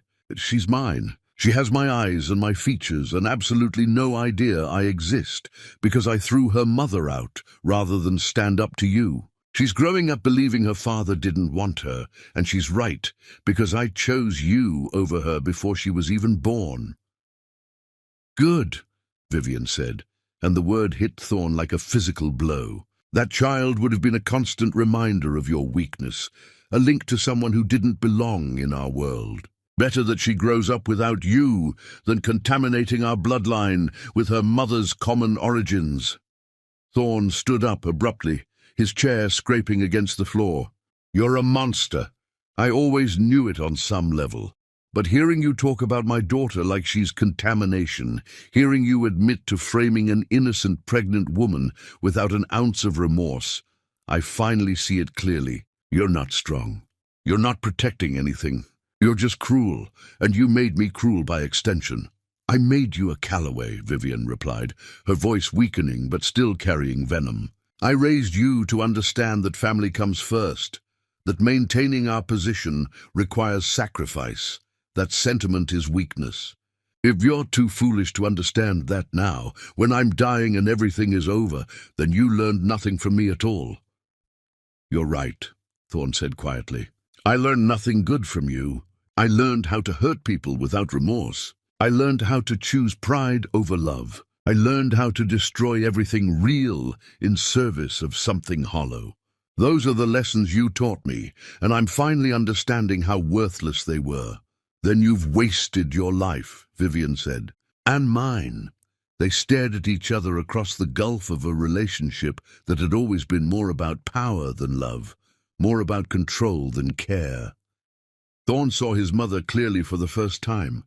Not the formidable woman who had ruled their family, but a dying person who had sacrificed everything human in service of maintaining an empire that crumbled anyway, I hope, Thorn said slowly, each word carefully chosen, that when you're gone, no one remembers you the way you wanted to be remembered. I hope they remember you as the woman who destroyed her son's marriage out of spite. I hope they remember you as someone who cared more about appearances than people. I hope they remember you exactly as you were, powerful and cruel, and ultimately meaningless. Get out, Vivian said, but her voice lacked strength. The command more plea than order. Gladly, Thorn replied, moving toward the door.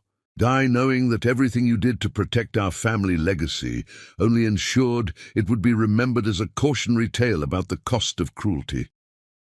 He left without looking back, walking out of the hospice facility into rain that felt cleaner than anything inside that building. His mother's confession should have felt like vindication, like proof that Soraya had been innocent, like ammunition he could use to apologize more effectively. Instead, it felt like confirmation of something darker, that he had always known the truth on some level and had chosen to ignore it because acknowledging it would have required action. He had known his mother was capable of this cruelty. He had known Soraya was probably innocent. He had known his family was toxic, and he had chosen them anyway because that was easier than being brave.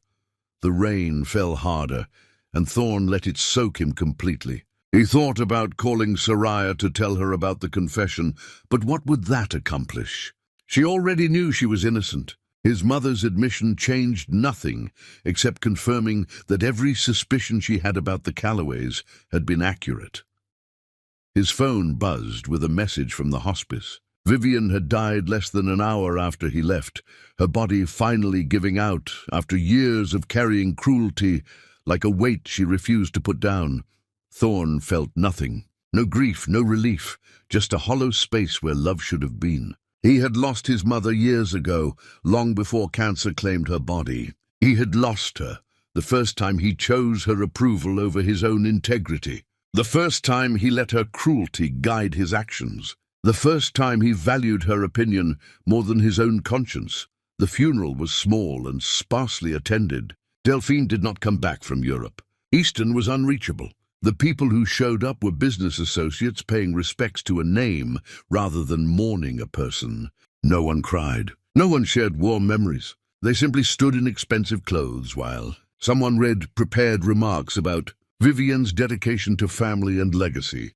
Thorne stood at the front of the nearly empty church and understood that this was his mother's true legacy. Loneliness dressed in expensive fabric. Power that evaporated the moment her heart stopped beating. A life spent maintaining appearances that no one bothered to maintain once she was gone. After the service, after the brief gathering where people spoke in polite platitudes before escaping as quickly as possible, Thorne returned to his small apartment and wrote a letter to Soraya, not to ask for forgiveness or to demand access to his daughter, but simply to tell her the truth his mother had finally admitted.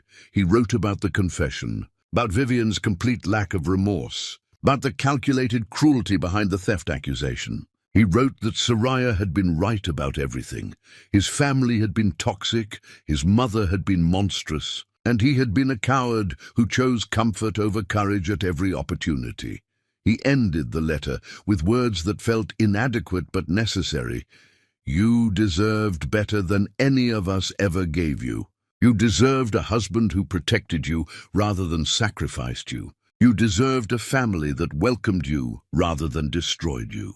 You deserved love that was brave instead of conditional. I'm sorry I couldn't be the person you needed. I'm sorry my mother confirmed exactly what you always knew. And I'm sorry that understanding this truth does nothing to undo the damage we caused.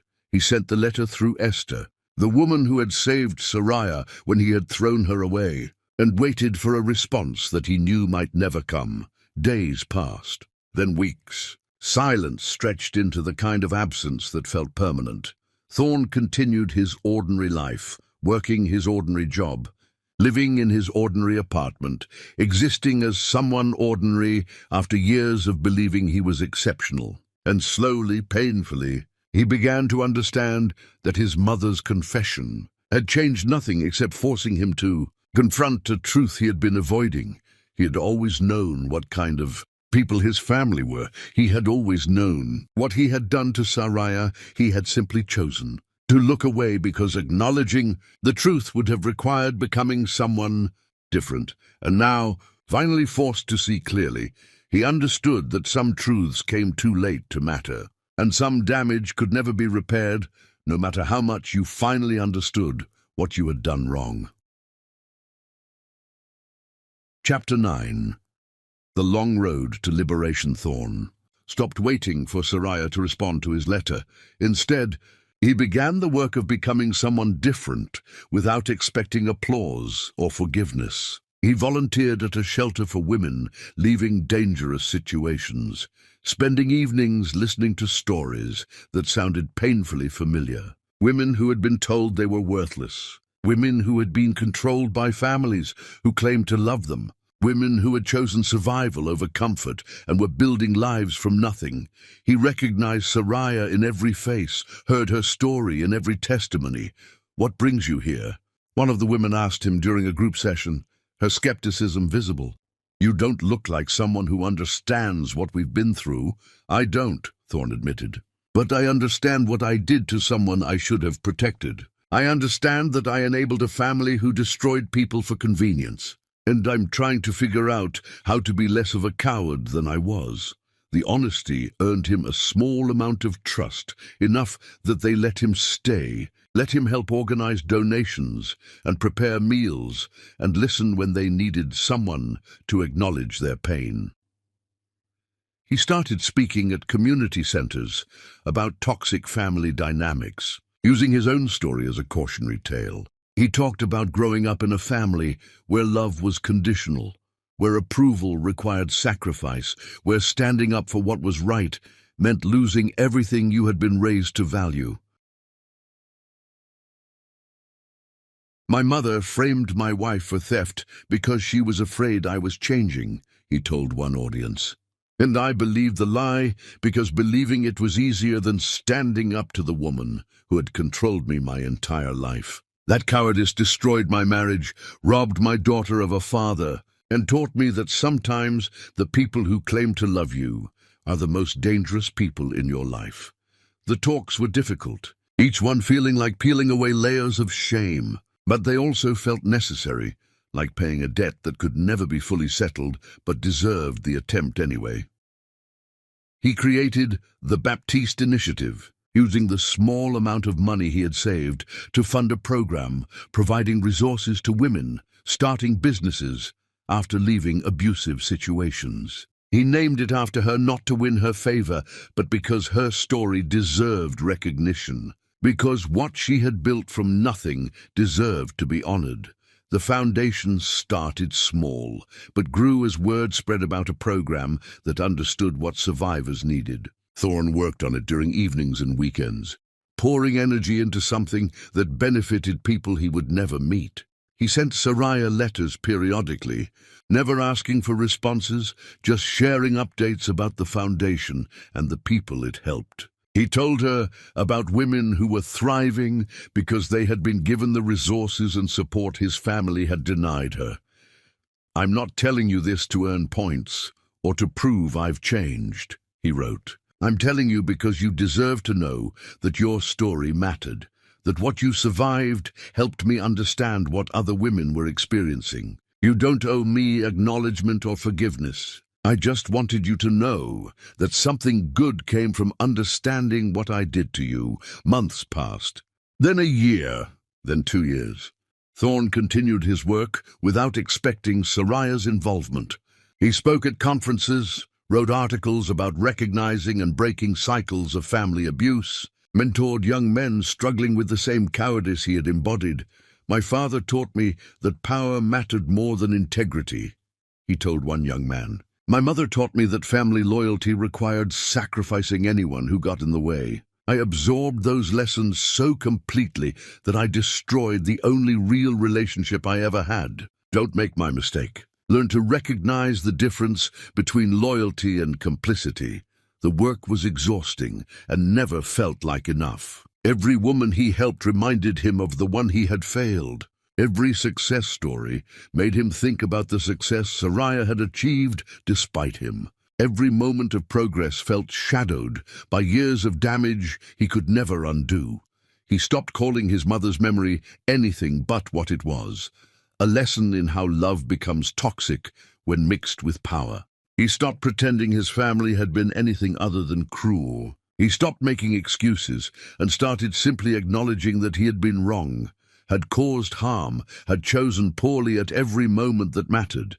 The transformation was not dramatic or sudden. It was grinding and uncomfortable, like learning to walk again after years of moving in the wrong direction. It required confronting himself daily, accepting that good intentions did not erase bad actions, understanding that some days he still defaulted to the cowardice he had been raised to embrace. "Do you think she'll ever forgive you?" someone asked after a speaking engagement. "No," Thorne replied honestly, "and she shouldn't. What I did can't be forgiven with words or work. It can only be acknowledged and learned from. If she never speaks to me again, that's fair. That's the consequence of my choices. All I can do is make sure I'm not that person anymore," Soraya finally responded after 2 years of silence. The letter arrived through Esther, brief and carefully neutral, acknowledging the Foundation's work without acknowledging him personally. She wrote that several women had contacted her about resources they received, that the program seemed to be helping people, that she hoped it continued doing good work. The letter said nothing about forgiveness or reconciliation. It simply acknowledged that something positive existed. Thorne read the letter repeatedly, but found only exactly what she had written. A professional acknowledgement that his work mattered even if she could never trust him again. He wrote back thanking her and promising, to continue the work regardless of whether she ever felt comfortable engaging with it directly. He told her that Amara would always have access to information about the Foundation if she ever wanted to understand what her father was trying to become. "Your daughter owes me nothing," he wrote. "She has a mother who gave her everything I failed to provide. If she never wants to meet me, that's her right. But if she ever has questions, I'll answer them honestly, including the parts that make me look exactly as cowardly as I was." He sent the letter without expecting a response and continued his work. The Foundation grew until it took over his life completely, until his small apartment was filled with files and applications and success stories. He lived simply, spent almost nothing on himself, poured every available resource into work that bore Saraya's name and embodied her strength. One evening, working late, he received a phone call from an unknown number. Esther's voice came through, warm and measured. "She read your letters," Esther said without preamble. "All of them. She wanted you to know that." Thorne's breath caught. "Thank you for telling me. I'm not calling for her. I'm calling for myself because I've watched this woman rebuild her life from nothing. And I've watched you try to become someone different. And I think you deserve to know that your work hasn't gone unnoticed, even if she can't acknowledge it directly." "Is she happy?" "She's building something real," Esther replied. "She's raising a daughter who knows her worth. She's created a life that doesn't need you in it to be complete. Whether that's happiness or something else, I can't say. But she's surviving and thriving." "Good," Thorne said, meaning it completely. "That's all I wanted to know." "One more thing," Esther added. "Amara found one of your letters. She asked about her father. Saraya told her a version of the truth, that you made terrible choices but are trying to learn from them. The girl wanted to know if you're a good person or a bad person. Saraya said you're a person who is finally trying to be good after being bad for a long time." The words hit Thorne with unexpected force. Not forgiveness, not absolution, but simple acknowledgement that change was happening even if it came too late to matter. "Thank you," Thorne said quietly, "for telling me, for helping her, for being there when I wasn't." "I didn't do it for you," Esther replied. "I did it for her. But you're welcome anyway," she hung up. And Thorne sat alone with the knowledge that Saraya knew what he was doing, that Amara knew he existed, that his transformation had been witnessed even from a distance. He returned to his work with renewed focus, not because acknowledgement had changed anything fundamental, but because he finally understood that this was the only path forward. Continuous effort toward becoming less of the person he had been, creating positive change in a world he had made worse, proving through sustained action, rather than empty words, that growth was possible even after catastrophic failure. The road ahead was long. The destination might never include reconciliation, but for the first time since his world had collapsed, Thorne understood that some journeys were worth walking, even if they led nowhere except toward becoming slightly less of a monster than you used to be. And if that was all he could achieve, then he would achieve it thoroughly, completely, without expecting applause or forgiveness, just a man trying to be better than he was, knowing it would never be enough, but refusing to stop trying anyway. Chapter 10. The weight we choose to carry. The call came on a Tuesday afternoon when the world felt ordinary enough to be dangerous. "She wants to meet you," Esther said without introduction, her voice carrying weight that made Thorne's hands shake. "Amara, your daughter, she's been asking questions Saraya can't answer anymore, and they've decided it's time." Thorne sat down before his legs could give out. Years of work, years of transformation, years of hoping for exactly this moment, and now that it had arrived, he felt completely unprepared. "When?" he managed. "Saturday. Saraya's house. 2 hours supervised. No expectations beyond that single meeting. She's not doing this for you. She's doing it because Amara deserves to make her own decisions about who her father is." The conditions were clear and non-negotiable. Thorne agreed to all of them without hesitation. knowing that any opportunity to meet his daughter was more than he deserved and everything he had been working toward.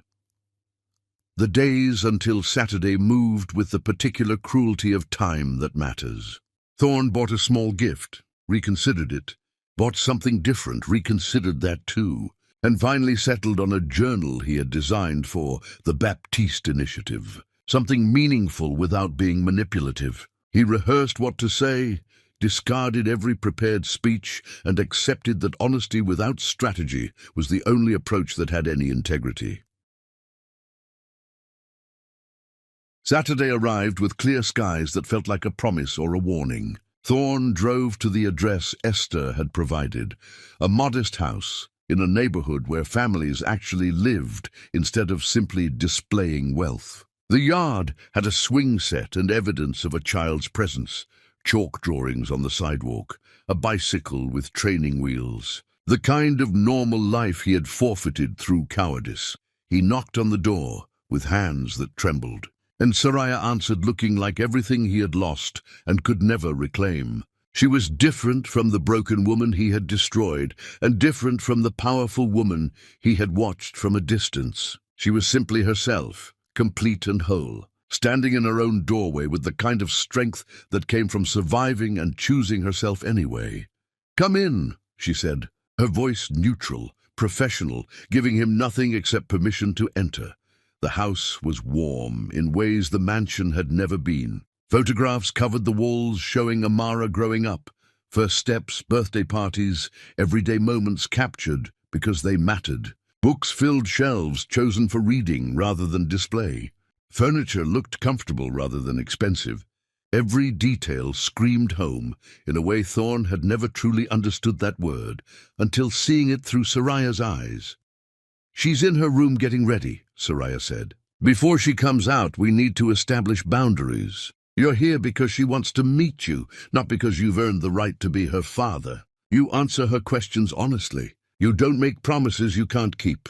You don't try to buy her affection or paint yourself as anything other than what you are." "Understood?" "Completely," Thorn replied. "And if at any point she wants you to leave, you leave immediately without argument or drama. Her comfort matters more than your feelings, always." "I understand." Soraya studied him for a long moment, seeing something that made her expression soften slightly. "You look different, older, tired." "I am different," Thorn said quietly. "Though whether that matters is not for me to decide." Before Soraya could respond, a voice called from down the hallway. "Mama, is he here?" "Yes, baby." "Come meet him." Amara appeared in the doorway, and Thorn felt his heart stop completely. She had his eyes, but Soraya's strength, his features, but none of his weakness. She wore jeans and a shirt with paint stains, carried herself with curiosity rather than fear, studied him with an intelligence that suggested she had already formed opinions based on everything her mother had carefully told her. "You're my father," she said. Not a question, but a statement requiring confirmation. "Yes," Thorn replied, his voice breaking slightly. "I'm Thorn, your father. Though I haven't earned that title through any actions that matter." Amara walked closer, examining him with the brutal honesty of children who have not yet learned to lie for comfort. "You hurt my mama. She told me you made bad choices when she needed you." "I did," Thorn confirmed, looking at Soraya briefly before returning his focus to Amara. "I made terrible choices. I was a coward when I should have been brave. I chose the wrong things at every moment that mattered. Why?" Amara asked, sitting down on the couch and gesturing for him to sit in the chair across from her, like she was conducting an interview. Thorn sat, aware that Soraya had positioned herself where she could watch both of them, ready to end this meeting the moment Amara showed any discomfort. "Because I was afraid," Thorn said, choosing honesty over any story that made him look better. "My family taught me that being strong meant never showing weakness, that love was something you gave only if people earned it, that caring about someone was dangerous if it meant going against what your family wanted. So when my family hurt your mother, I let it happen because stopping them would have meant standing up to people I was too scared to confront." "That's stupid," Amara said bluntly. "If you love someone, you protect them. Everyone knows that. You're right, Thorne agreed. It is stupid, and I've spent years trying to understand how I became someone who didn't know something that simple. Mama says you're trying to be better now. Amara tilted her head, considering. But she also says trying doesn't erase what you did. She's right about that too. I can work to become a better person, but that doesn't change the fact that I failed your mother completely. I threw her out when she was pregnant with you. I believed lies about her instead of trusting who I knew she was. I chose comfort over courage, and that choice meant you grew up without a father. I wasn't alone, Amara corrected quickly, protective of her mother. Mama made sure I had everything. And Auntie Esther and all of Mama's friends, they were my family. I was loved. I know, Thorne said gently. I can see that. Your mother gave you everything I should have helped provide. She made sure you knew your worth. That's all her, none of me. Amara was quiet for a moment, processing. Are you sorry because you feel bad, or because you know you were wrong? The question was so perceptive that Thorne had to take a moment before answering.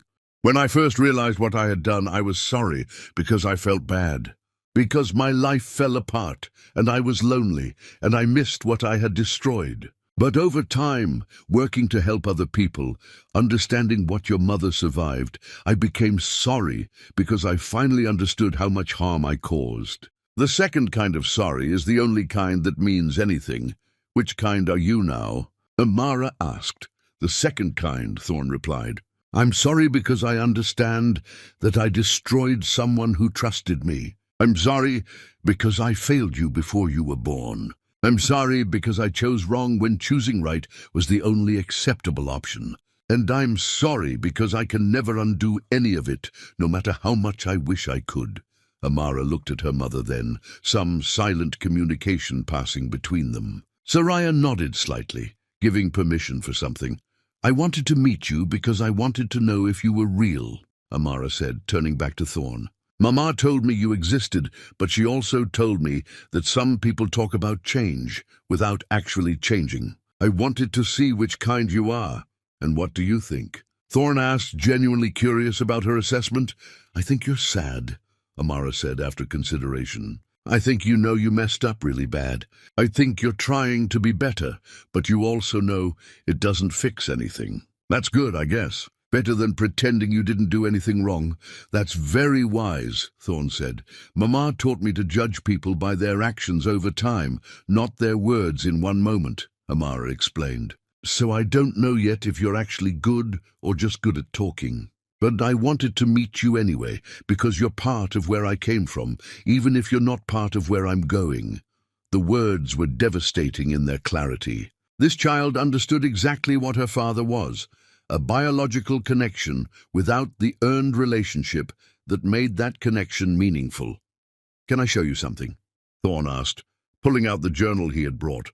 This is from a foundation I started.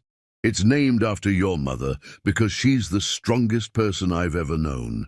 We help women who are leaving bad situations start their own lives. Your mother's story taught me what was possible when someone refuses to give up, even when the world tries to break them. Amara took the journal carefully, opening it to see quotes about resilience and strength, seeing photographs of women who had succeeded against impossible odds. Mama has journals like this, Amara said. She makes them for her company. I know, Thorne replied. She inspired these. Everything good about this foundation came from understanding what she survived and using that understanding to help others. So you're using Mama's pain to help yourself feel better? Amara's question was challenging, testing, maybe partially, Thorne admitted. But also because if something good can come from understanding terrible things, then at least the terrible things weren't completely meaningless. Your mother deserved better than what I gave her. I can't change that, but I can make sure other women get the support she never had from me. Amara seemed to accept this answer, setting down the journal carefully. I don't know if I want you to be my dad. Not right now. Maybe not ever. But I wanted to meet you so I could decide for myself, instead of just hearing stories. That's more than fair, Thorne said, his voice thick with emotion. And whatever you decide, I'll respect it completely. You don't owe me anything. Not your time, not your forgiveness, not even basic kindness. Those things have to be earned, and I haven't earned them yet. Maybe you will someday, Amara said, with the optimism of children who have not yet learned that some things can't be fixed. Mama says people can change if they really want to, but she also says change takes years, not months, and you have to watch to see if it's real. Your mother is right about everything, Thorn said, looking at Soraya with something beyond regret, something that acknowledged she had become remarkable despite him rather than because of him. The meeting continued for another hour, Amara asking questions that ranged from basic facts about his life to probing inquiries about his choices. Thorn answered everything honestly, never trying to paint himself as better than he was, never making excuses that softened the truth. When Amara finally said she was tired and wanted to go play, Thorn stood to leave, grateful for even this small window into the life he had forfeited. At the door, Soraya stopped him with a hand on his arm. "Thank you for being honest with her, for not trying to manipulate or charm your way into her life. She deserves honesty," Thorn replied. "It's the only thing I can give her that has any value." Soraya was quiet for a moment, then said something that felt like the closest thing to peace they would ever achieve. "I read your letters, all of them. I know about the foundation, about the work you're doing, about the transformation you're attempting. I can't forgive you. I don't know if I ever will. But I can acknowledge that you're trying to become someone different, and that matters even if it doesn't change what happened between us. That's more than I deserve," Thorn said quietly. "Yes," Soraya agreed. "It is, but I'm not giving it to you for your sake. I'm giving it to myself so I can finally put down the weight of hating you. I carried that weight for years and it was poisoning me. I'm choosing to let it go, not because you've earned forgiveness, but because I've earned peace." She stepped back, creating distance that felt final. "If Amara wants to see you again, we'll arrange it. But it's her choice, not yours, and it happens on our terms. You don't get to demand anything or expect anything. You show up when invited, respect boundaries without argument, and accept that this is all you get." "I understand," Thorn said. "And Soraya, for what it's worth, I'm proud of what you built. You became everything you were always capable of being, and you did it despite me trying to destroy you. That's remarkable." "I know it is," Soraya replied with quiet confidence. "I know exactly what I survived and what I built from ashes. And I know I did it without you, which means I never needed you to begin with. I just needed to stop letting you define me." She closed the door gently, ending the conversation, and Thorn walked back to his car, understanding that this was not the beginning of reconciliation, but simply acknowledgement that two people who had destroyed each other had somehow survived anyway, inside the house. Soraya sat with Amara and asked what she thought about meeting her father. "He seems sad," Amara said, "but also like he knows he should be sad." "Is that weird?" "No, baby. That's just what it looks like when people finally understand what they did wrong." "Do you think he'll be a good dad?" Amara asked. Soraya considered the question carefully. "I think he's trying to become a good person. Whether that translates to being a good dad is something only time will tell. But you don't have to decide anything right now. You can take all the time you need to figure out what kind of relationship, if any, you want with him." "I'm glad I met him, though," Amara said. "Even if I'm not sure about him yet. At least now he's real instead of just a story." That evening, after Amara was asleep, Soraya sat alone with tea and the truth she had been avoiding. She had forgiven Thorn, not in the way people usually meant forgiveness, not absolving him, or welcoming him back, or pretending the past did not matter. But she had released the rage that had been living in her chest, had stopped letting his betrayal define her worth, had chosen to remember what happened without letting it control what came next. She had forgiven herself for loving him, for believing his promises, for thinking she could change someone who was not brave enough to change himself. And in forgiving herself, she had finally, completely become free. Thorn had lost her not because she was not enough, but because he was not brave enough to choose her when courage was required. That was his burden to carry. Not hers. She had built a life from nothing. She had raised a daughter in love and truth. She had transformed pain into purpose and survived when the world said she should break, and that was her victory. Becoming so completely whole that his presence or absence was just a footnote in her story. Not the story itself. She was Soraya Baptiste, and she had bent to no one while building her empire from ashes. Some stories end with forgiveness. Some end with reconciliation. Hers ended with something better. Freedom. And in the quiet of her home, surrounded by everything she had created and everyone she loved, Soraya finally understood that she had won the only battle that ever truly mattered. She had saved herself, and nothing, not even the ghosts of old betrayals, could take that victory away.